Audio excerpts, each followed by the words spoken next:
여러분, 요즘 새로운 파가 생겼답니다. 우파, 좌파, 그리고 요즘 생긴 파가 대파라는 게 있답니다. 대파. 그래서 그 대파에 줄을 서면 840원에 대파를 한 단씩 살 수 있답니다. 제가 이 말씀 드리다가 여러분, 또 제 말씀 듣고 어디 가가지고 840원인데 당신들은 왜 2,000원, 3,000원에 파냐고 가서 우기지 마세요. 여러분, 제가 그냥 여러분 함께 웃자고 드린 말씀입니다. 여러분, 옷이 무겁게 느껴지시죠? 왜냐하면 봄이 와서 그렇습니다. 봄이 와서. 오늘 아침에 저도 예배 내리기 위해서 양복 웃도리 입었는데 양복 웃도리가 무겁게 느껴지더라고요. 그래서 이제 가벼운 양복을 입을 때가 됐구나. 몸이 먼저 합니다. 이 계절이 지나가는 것을, 계절이 바뀌는 것을 몸이 아는 거죠. 여러분, 육체보다 영은 더 민감합니다. 그러기에 우리가 사는 시대에 시대가 이렇게 변해가는 그 분위기와 모습들을 우리 영이 깨달아 알아야 합니다. 근데 우리는 육신을 가지고 살기엔 눈에 보이는 것, 또는 육체에 걸치는 것, 입안에 들어가는 미각, 이런 것에 관심을 더 많이 갖게 됩니다. 그러면 놓칩니다. 영이 깨달아 아는 것을 우리가 놓치게 됩니다. 그러면 그냥 육신으로만 사는 거죠. 그럼 우리가 하나님의 형상과 멀어지게 되어 있습니다. 왜냐하면 육신은요, 편하고 만나고 쉽고 즐기는 것을 더 탐하게 되어 있습니다. 보암직하고 먹음직하고, 그게 선악과라는 겁니다. 우리가 세상에서 육신대로 살면 선악과를 매일 따먹고 사는 거예요. 그게 원죄라는 겁니다. 그게 죄의 근본 뿌리입니다. 그래서 여러분, 육신의 몸에 걸치는 옷이 무겁게 느껴지면 봄이 온다. 그 깨달음과 동시에 지금 내 영이 어떤 상태인지를 우리가 볼 수 있어야 됩니다. 그래야 우리도 우리 영혼의 봄날을 살아갈 수 있는 거죠. 이 혼란한 시대를 믿음으로 승리하기 위해서는 우리 영이 살아야 됩니다. 그걸 이른바 우리가 영성 그럽니다. 성경에는 안 나온다는데, 원래는 신학대학에서 많이 쓰던 단어인데 그게 어떻게 와서 영성이라는 단어를 사람들이 많이 씁니다. 근데 여러분, 영성이란 하나님을 따라 살겠다는 고백입니다. 기도하면서 말씀을 읽을 때마다 내가 이 말씀대로 살아야 하는데, 내가 주님 십자가 바라봐야 하는데, 주님처럼 나도 좁은 길을 걸어야 하는데, 이런 고백으로 살아가는 것, 이것이 영성입니다. 여러분, 한번 생각해 보세요. 내가 하루 일과 중에 무슨 일을 우선하며 살아가는가? 무슨 일을 우선합니까? 오늘은 뭘 먹을까? 무슨 옷을 입을까? 누구를 만날까? 오늘은 돈을 어디서 벌어야 되지? 그게 일반적으로 모든 사람들이 생각하는 삶의 주제입니다. 근데 여러분, 뭘 먹을지, 뭘 입을지, 무슨 일을 할지, 어디서 돈을 벌어야 할지, 이거 중요합니다. 이거 굉장히 중요합니다, 여러분. 근데 이거 하지 말라는 게 아니라 이것도 하고, 그리고 그것을 넘어서서 뭘 먹고 뭘 입고 누굴 만나고 무슨 일을 하고 어떤 돈벌이를 하느냐, 그것을 넘어서서 내가 먹고 입고 마시고 그리고 만나고 돈 벌며 살아가는 그 모든 삶의 목적이 무엇을 위한 것인가, 여러분, 그것을 생각하시라는 겁니다. 이게 우리 삶의 믿음의 근본입니다. 이게 기도하는 이유고요, 성경을 읽는 목적입니다. 하나님, 내가 성경 읽었으니까, 기도했으니까 더 좋은 거 먹게 해주세요. 더 좋은 옷 입게 해주세요. 더 많은 것을 쌓고 살게 해주세요. 더 높은 자리에 올라게 해주세요. 여러분, 이건 글쎄요, 우리가 초등학생이면, 그냥 평생 초등학생으로 살면 하나님이 귀엽게 봐주시지만, 우리가 중학생, 고등학생 또는 대학생 또는 이제 20살이 넘어서 장성해서 출가해서 내 몫을 하며 사는데, 30살, 40살, 50살 돼도 늘 부모한테 가서 아버지 용돈 주세요. 지난달 생활비 200만 원 주셨는데 모자란데 이번 달엔 300만 원 필요합니다. 이번 달엔 500만 원 줘야겠는데요. 나이가 30살, 40살, 50살, 60살이 돼도 부모한테 가서 돈 달라고 손 내미는 그런 철없는 자식과 똑같은 겁니다.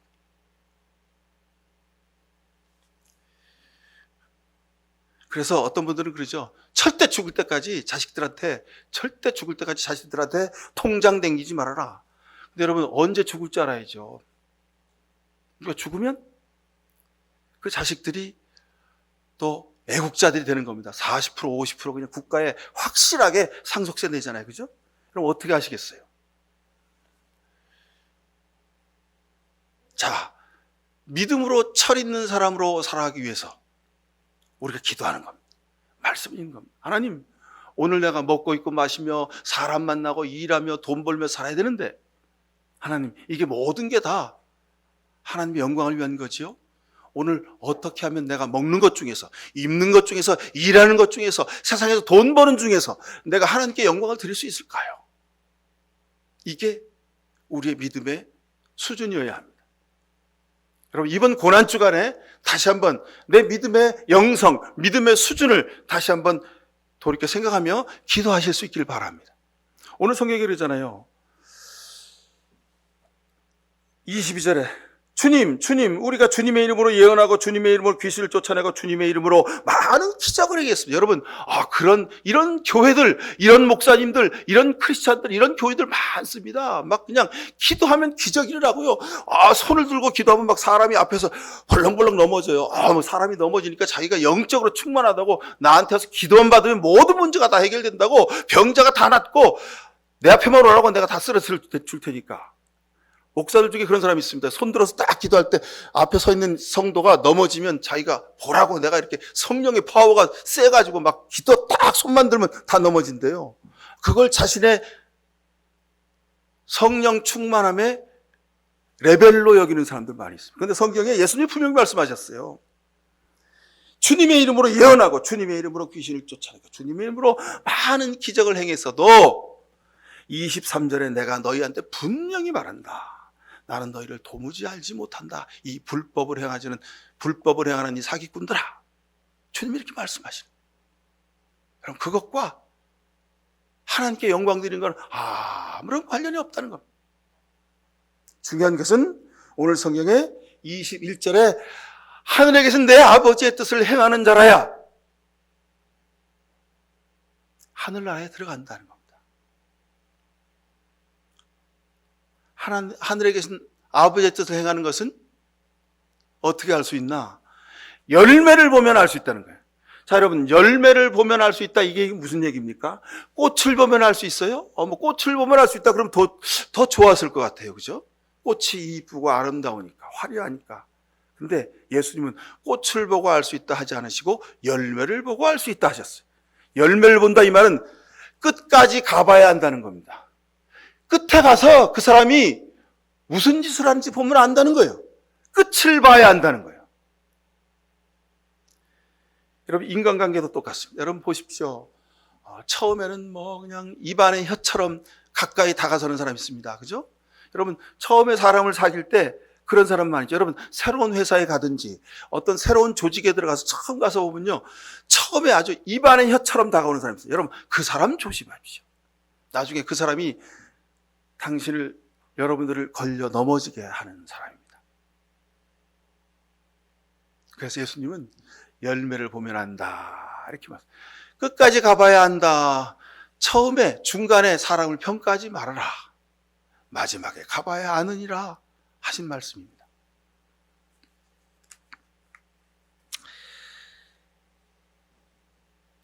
여러분, 마지막까지 가서 사람을 그리고 우리의 믿음을, 하나님을 알 수 있도록 하기 위해서 예수님은 우리에게 기도하라 하셨습니다. 기도하지 않으면 끝까지 견디고 기다릴 수 없습니다. 기도하지 않으면요, 중간에 돌아서게 돼 있어요. 왜요? 내 생각과 내 계산과 내 생각으로 이건 안 되는 거예요. 저 인간은 절대 볼 수가 없어요. 그러니까 돌아서는 거예요. 왜요? 내 기준으로 있으니까 내 기준에 비춰보면 남들이 다 내 마음에 안 들어요. 남편도 아내가, 아내도 남편이, 부모도 자식이, 자식이 부모도, 내 속으로 난 내 새끼도 내 마음에 안 드는데, 여러분 세상에 내 마음에 드는 사람 누가 있습니까? 아무도 없습니다. 그러면 중간에 다 포기하고 돌아서는 거예요. 그래서 예수님도 기도하신 겁니다. 예수님도 아버지 하나님이 하시는 일이 마음에 안 드셨던 거예요. 아버지, 어찌 이러실 수 있어요?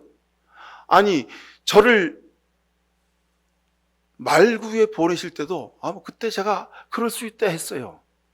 내가 사람의 몸을 입고 이 땅에 오는 것도 그러실 수 있다 했어요.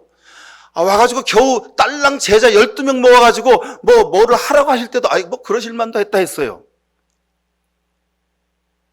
근데 이제 와서 저한테 십자가 지고 죽으라고요? 예수님도 하나님 아버지가 하시는 일에 동의할 수 없었어요.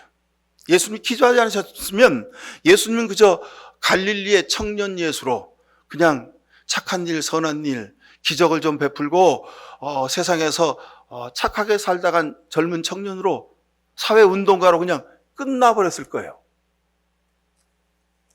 근데 우리 예수님 견딜 수가 없어서, 이해가 안 돼서, 감당할 수가 없어서, 도저히 받아들일 수가 없어서 우리 예수님 기도하셨어요. 이게 예수님이 기도하신 이유입니다. 그래서 여러분, 우리는 더 기도해야 하지 않겠습니까? 예수님도 이해할 수 없어서 기도하셨는데 우리는 기도하지 않고 하나님의 뜻을 이해한대요. 말씀을 이해한대요. 누구를 용서한대요. 어디 가서 섬기고 낮아지겠대요. 여러분, 이거는 그냥 말의 화려한 수식에 불과합니다. 기도하지 않으면 절대로 섬길 수 없습니다. 절대로 내가 낮아질 수 없습니다. 절대로 하나님 마음을 알 수 없습니다. 절대로 이 말씀을 우리가 깨달을 수가 없습니다. 그러면 꼭 기도하실 수 있길 바랍니다. 성경 읽으며 기도하지 않고 성경 읽으면요, 시간 낭비입니다, 여러분. 차라리 그 시간에 소설책 읽으세요. 시집 에세이 읽으면요, 감동이 되잖아요, 막 그냥. 한 줄, 두 줄로 얼마나 감동이 되는지 몰라요. 여러분, 근데 이해도 되지 않고 말도 되지 않는 성경을 읽고 여러분, 어떻게 감동이 되세요? 시간 낭비예요. 기도하지 않고 성경 읽으면 시간 낭비다. 성경 읽으면서 기도하십시오. 지난 주간 중에 사사기의 말씀을 우리가 읽어갔죠. 그 속에서 이런 내용을 보면 제가 감동을 우리 많이 받았습니다. 전쟁은요, 군인과 무기가 좋아야 이깁니다. 군인이 많아야 되고 좋은 무기가 많아야 이깁니다. 이건 초등학생도 아는 거죠.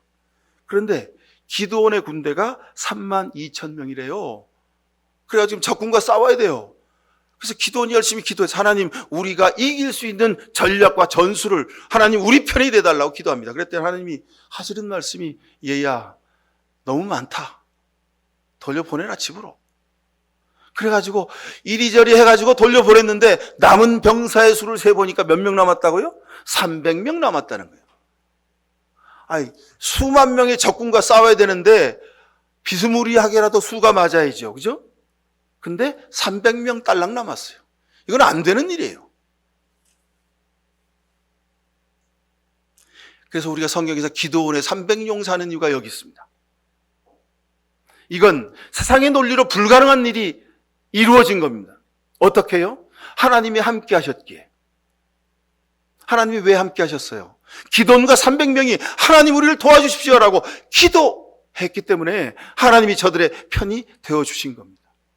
여러분, 세상 살면서 내가 착한 일 해야지, 내가 무슨 믿음으로 살아야지, 그런 생각을 우리가 많이 하고 그렇게 삽니다. 그렇게 해서 우리가 믿음으로 사는 거죠. 근데 더 중요한 게 있습니다. 더 중요한 것은 하나님이 우리 편이 되시는 겁니다. 하나님은 언제나 똑같은 자리에 계세요. 근데 하나님이 좌로 우로 왔다 갔다 하시는 것처럼 우리가 보여요. 왜 그렇습니까? 우리 마음이 달라서 그렇습니다. 하나님은 늘 한 자리에 계세요. 하나님은 늘 생명나무처럼 십자가 앞에 계세요. 여러분, 우리가 하나님 편이 되면 하나님이 여러분 편 되는 줄로 믿습니다. 무슨 말씀인지 아시겠어요? 여러분이 하나님 편 되세요. 그러면 하나님이 여러분 편 되실 줄로 믿습니다.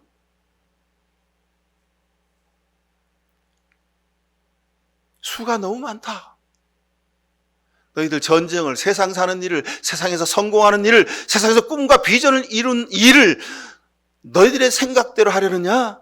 아니다. 그것대로 되는 것이 아니다. 그 말이 수가 너무 많다 하는 말씀 속에 담겨진 뜻입니다. 여러분도 기도원의 백성들입니다. 여러분이 기도원이고 여러분이 기도원의 300용사입니다. 우리 목양교회 성도들 50명 되는 여러분들이 기도원의 300용사입니다. 우리 교회에 사는 1년에 1억밖에 안 되고, 교인들도 50명밖에 안 되고, 도대체 우리 교회가 하는 일이 아무것도 없다고. 여러분, 우리가 하는 일이 아닙니다. 우리를 통하여 하나님이 역사하시면 기도원 300용사가 이루었던 일보다 더 위대한 일을 우리를 통해서 이루어지게 하실 줄로 믿습니다. 그렇잖아요. 예수님의 12제자, 12명, 그것도 딸랑. 그 중에 한 명은 예수님 배반에서 팔아넘겼고, 그 중에 수제자라는 녀석은 예수님 붙잡혀가지고 채찍 맞고 거기서 순환당하는데 그 옆에서 불 쬐고 있다가 어느 여정이 왔고, 너 예수랑 한 페이지 그랬더니, 아니야, 나 예수 몰라. 그리고 부인하고 도망가 버렸어요. 그런 얼간이들, 그런 병신들이 모인 11명들이에요. 근데 여러분, 어떻게 됐어요? 예수님 부활 후에 그 제자들 다시 부르잖아요. 제자를 다시 부르시면, 걔네들 말고 좀 똑똑하고 믿음 좋고 확실한 사람들 다시 부르시면 얼마나 좋겠어요. 근데 그 배반자, 그 병신들, 그 바보들, 그 겁쟁이들을 다시 부르셔서 책망도 안 하시고, 얘네들아, 배고프지? 밥 먹어라. 너 나 사랑하니? 그리고 저들을 다시 불러 쓰셨어요. 저는 이 이야기를 읽을 때마다 소망을 갖습니다. 나처럼 무지한 자도, 나처럼 믿음 없는 자도, 나처럼 하나님 앞에 충성하지 못한 자도 하나님이 내게도 기회를 주셨구나 하는 소망을 갖습니다. 여러분, 그러니 내가 믿음이 없다고, 여러분 내가 아무것 한 일이 없다고, 나는 하나님을 위해서 한 것이 너무도 적다고 여러분 생각되십니까? 하나님 여러분 들어 쓰시면 하나님의 도구가 되실 줄로 믿습니다. 사사기 9장에 보면 아비멜렉이라고 하는 사람의 이름이 나옵니다. 이 사람의 아버지가 기드온이에요. 이 아비멜렉 이름은 내 아버지는 왕이시다 이런 뜻입니다. 내 하나님이 왕이시다 이런 뜻입니다. 얼마나 훌륭한 이름을 가졌어요. 근데 이 아비멜렉은 이름값도 못합니다. 아버지 기드온과 달리 권력욕에 빠져가고 형제들을 죽이고 스스로 왕이 됩니다. 자, 그렇게 피를 묻히고 왕이 되면 왕 노릇이라도 또 제대로 해야죠. 근데 왕 노릇 제대로 못하고 결국은 하나님 심판을 당합니다. 권력욕으로 눈과 귀가 멀어서 횡포를 인사했던 이 아비멜렉은 그때 구약 시대 때뿐만 아니라 어느 시대나 있습니다. 어느 시대나. 집안의 부모로, 여러분 부모라는 이름으로, 남편이라는 이름으로, 아내라는 이름으로, 또는 무슨 국회의원이 있네, 무슨 지도자라는 이름으로 세상을 살죠, 우리가 다. 그죠? 근데 여러분, 아비멜렉이란 이름을 가지고 살게 되더라는 겁니다. 요즘 무슨 금쪽이 무슨 프로그램이 유행하대요. 그죠? 근데 그 애 문제로 나왔는데 나중에 보면 그 아버지가, 그 엄마가 금쪽인 것을 보게 되더라고요. 여러분, 부모인 내가 아비멜렉처럼 횡포를 일삼고 자식들을 죽이고 있지 않습니까? 세상에서 어느 조직의 리더인 내가 아비멜렉의 품성을 닮아서 함부로 내 권력에 칼을 휘두르며 살고 있지 않습니까? 하나님이 다 보고 계십니다. 그럼 그러니 이름값 하며 사실 수 있길 바랍니다. 아버지의 이름값, 어머니의 이름값, 남편의 이름값, 아내의 이름값, 그리스도인의 이름값을 하며 사시길 바랍니다. 자, 아비멜렉이라는 사람은 자기가 이름이 있음에도 불구하고, 위대한 이름, 아버지는 내 왕이시다는 이 훌륭한 이름을 가지고 있음에도 불구하고 이름값 못하고 살았습니다. 근데 보니까 그 뒤에 이와 다르게 이름은 없었지만 위대한 믿음의 삶을 살았던 한 사람이 있습니다. 바로 사사 입다의 딸입니다. 그냥 입다의 딸이라고만 나와요. 이름이 안 적혀 있어요. 입다 선지자가 암몬과의 전쟁을 앞두고 하나님, 이번 전쟁에서 이기게 해주시면 제가 승전가를 부르며 이제 고향으로 돌아갈 때 제일 먼저 뛰어나오는 사람, 그 사람은 하나님 앞에 제물로 바치겠습니다. 야, 성경이 어떻게 사람을 제물로 바쳐? 여러분, 고대 세계에는 하나님을 가장 극진히 대접하는 제사 방법이 인신제사 방법이었습니다. 그런데 이 인신제사가 이때를 계기로 사라지는 계기가 되는 그런 기점입니다.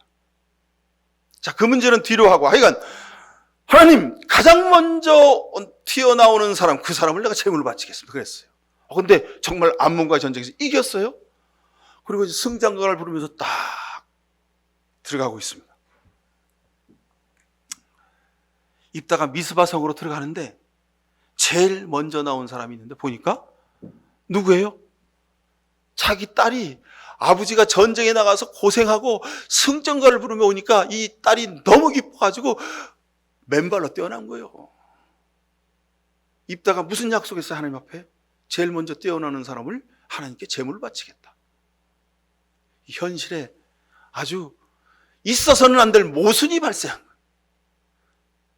하나님의 선지자 입다가 하나님 앞에 기도하고 충성해서 승전을, 하나님이 승전하기 위해서 돌아왔는데, 그 승전의 기쁨을 누리기도 전에 비극의 주인공이 된 거예요.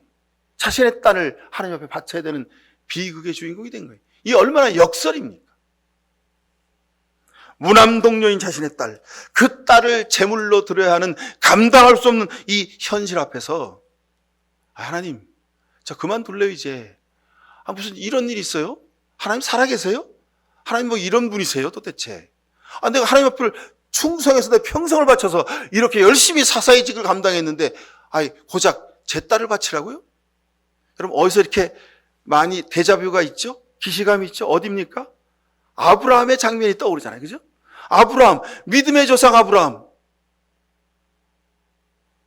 하나님께 충성해서 믿음으로 살았더니 하나님이 내가 너한테 자식을 주겠다. 그것도 아들을 주셨어요. 100세의 아들을 주셨네요. 너무나 기쁜가. 이삭이 그냥 눈에 넣어도 안 아파. 근데 어떻게 됐어요? 독자를, 이삭을 제물로 바치래네. 성경에는 곳곳에 이런 장애물들이 있습니다. 곳곳에 이런 역설이 있습니다. 이런 모순이 있습니다. 근데 여러분, 성경에만 있는 게 아니라 여러분의 삶에도 있지 않습니까? 믿음으로 살려고 열심히 기도하고 찬송하고 말씀 늘 묵상하고 살았는데 이게 웬일이야? 전에 겪어보지 못한 일들이 내 앞에 닥쳐. 내가 감당할 수 없는 유혹이 내 앞에 몰려와. 전에는 내 입안에 혀처럼 굴던 그 사람이 나한테 아주 그냥 적이 돼가지고 나를 그렇게 비난하고 다녀. 이 일이 열심히 일했는데 일이 막 꼬여. 하나님, 뭐 기도하고 뭐 성경 보라고 무슨 그렇게 하시더니 그렇게 했는데 도대체 이게 뭐예요? 야, 그만두자. 무슨 바쁜데 기도하고 성경 읽고 그래. 뭐 그때나 지금이나 지금이 더 어렵네. 여러분, 이런 현실적인 어려움이 우리에게 닥쳐오더라는 겁니다. 여러분, 어떻게 하시겠습니까?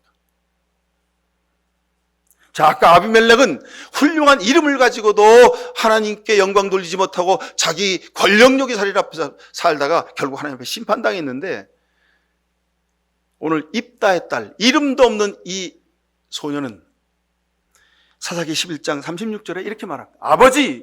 아버지께서 주께 그렇게 서원하셨으니 서원하신 말씀대로 저에게 하십시오.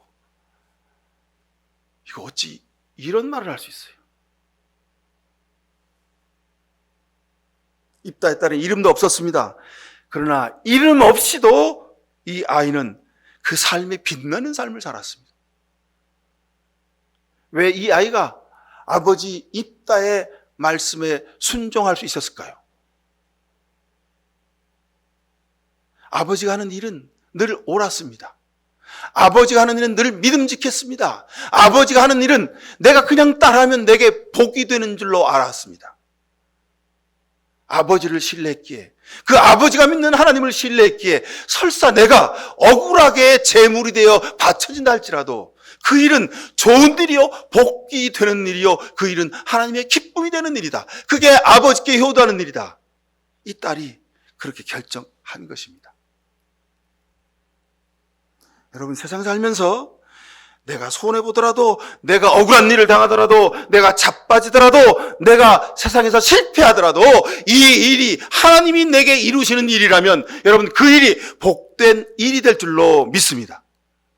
이것이 성경의 증언입니다. 이름이 없었는데 이 딸은 이름값을 아주 제대로 했어요. 입다와 그의 딸.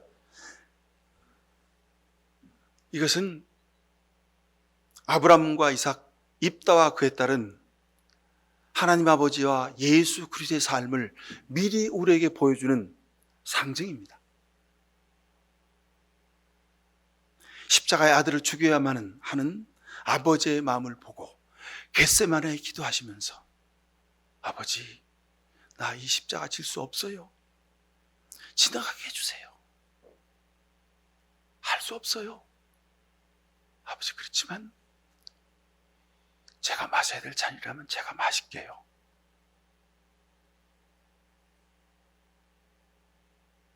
이것이 예수님의 순종입니다. 이해되지 않고 질 수 없고 감당할 수 없고 해낼 수 없지만, 그러나 내가 아버지 사랑하기에, 그 아버지가 하시는 일은 늘 옳았기에 그 아버지 말씀 앞에 순종하는 아들 예수, 입다의 딸, 그리고 아브라함의 아들인 겁니다. 바로 여러분들의 이름이 될 줄로 믿습니다. 믿음은 그래서 말을 넘어서 삶으로 보여지는 겁니다. 나는 머리로 아무리 계산해도 이게 이해가 되지 않아. 가슴으로 받아들일 수가 없어. 그렇지만 이해가 안 되고 받아들일 수 없지만, 그렇지만 내 발걸음으로 하나님이 가라 하시는 길을 걷는 겁니다. 그러다 보면 오늘 예수님이 말씀하신 것처럼 20절에 너희는 열매를 보고 그 사람을 알아야 한다 하는 이 말씀을 우리가 우리 삶에서, 이 삶에서, 내 삶에서, 우리 가정에서 이 말씀을 우리가 살아낼 수 있게 될 줄로 믿습니다.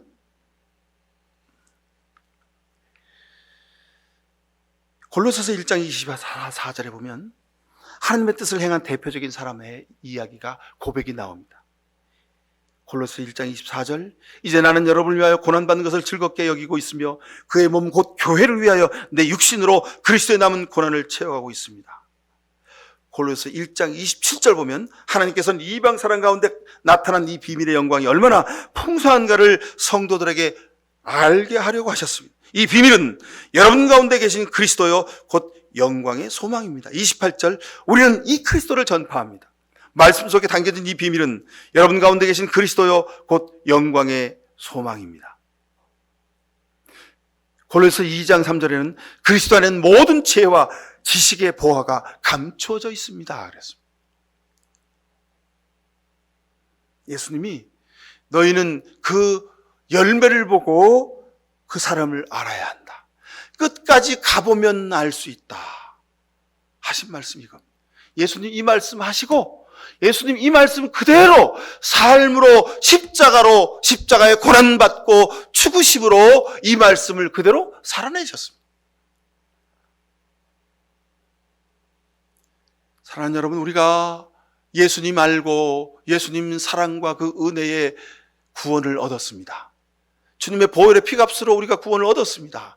구원 얻고 우리를 바로 부르시면 좋을 텐데 우리가 여지껏 이 땅에 남겨진 이유는 우리의 열매를 사람들에게 보게 하기 위함입니다. 근데 여러분, 그 열매는 저 먼 아프리 땅, 저 먼 남아메리카 땅, 저 먼 어디 동남아시아 밀림에서 보여질 수도 있지만, 그렇게 보이는 사람은 여러분 굉장히 특별한 분들입니다.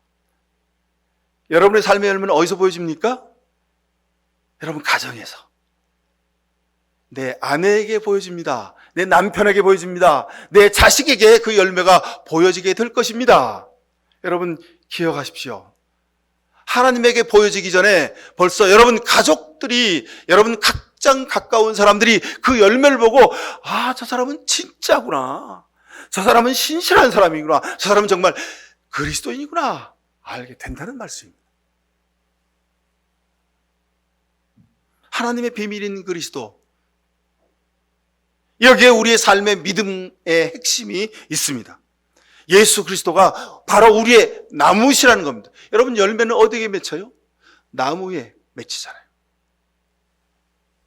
요한복음 15장 5절에 나는 포도나무여 너희는 가지니 저가 내 안에 내가 저 안에 있으면 이 사람은 과실을 많이 맺나니 나를 떠나서는 너희가 아무것도 할 수 없다 하셨습니다. 나는 포도나무여 너희는 가지다. 여러분 우리는 포도나무신 예수님에게 붙어 있어야만 열매를 맺을 수 있습니다. 여러분 내가 선하고 내가 믿음이 좋아서 내가 착해서 내가 인격적으로 훌륭해서 내가 열심히 철학적으로 사색하고 철학적인 사고와 훈련을 해서 내가 심리적인 모든 테스트와 훈련과 그런 과정을 거쳐서 나는 MBTI적으로 확실한 사람이고 나는 세상에서 그 어떤 심리적 충격이 와도 견딜 수 없는 멘탈이 튼튼한 사람이어서 우리가 좋은 열매를 맺는 게 아니라는 겁니다. 성경은 예수님에게 붙어 있어야, 그래야 좋은 열매를 맺게 된다는 말씀입니다. 사랑하는 성도 여러분, 예수님이 그래서 진리이신 겁니다. 그래서 그 예수님이 우리를 부르십니다. 이 고난 주간에 우리에게 기도하라고 하십니다. 십자가를 바라보라 하십니다. 예수님을 깊이 생각하라고 하십니다. 이사야서 53장에 보면 그가 찔린 것은 우리 허물 때문이요 그가 상처를 받은 것은 우리 악함 때문이다. 그가 징계를 받음으로써 우리가 평화를 누리고 그가 매를 맞음으로써 우리의 병이 나았다 말씀하십니다.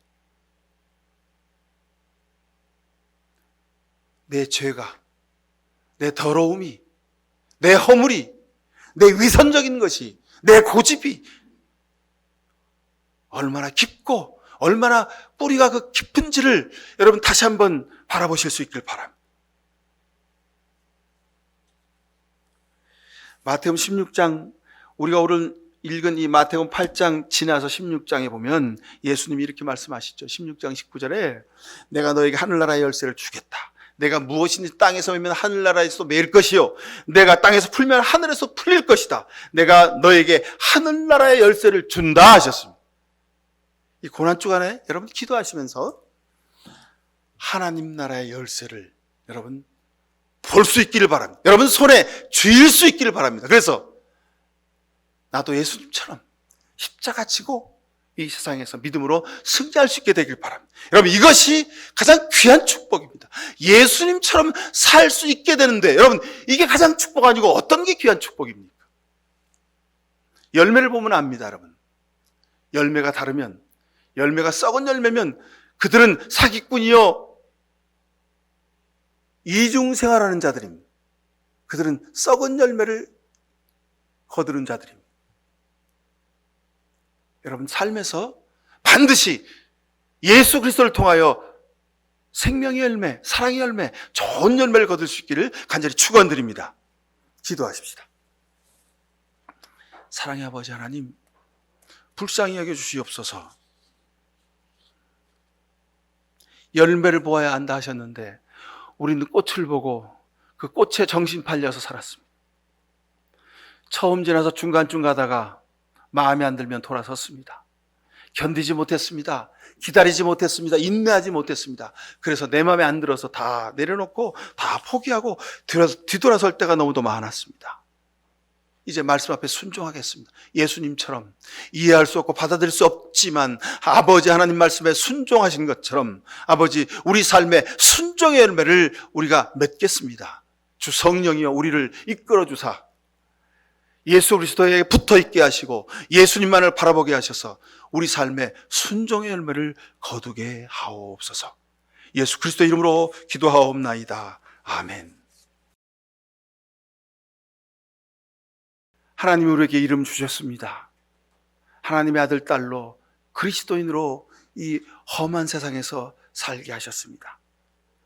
아버지 하나님이 주신 이름을 걸고, 예수님의 이름을 걸고, 하나님 아버지의 이름을 걸고 이름값하며 살겠습니다. 그래서 주님처럼 십자가 지기까지 순종하며 살겠습니다. 오늘 이 시간 이런 결단하며 세상으로 나가는 이 시간 머리 숙인 모든 주의 백성들 머리 위에 하나님 아버지의 귀하신 사랑과 예수 그리스도의 십자가의 보혈의 은혜와 성령의 복내렸음이 사는 자들의 가정과 자녀와 일터 위에 이 나라 민족의 역사 위에 영원히 함께해 주시옵기만을 간절히 축원하옵나이다. 아멘.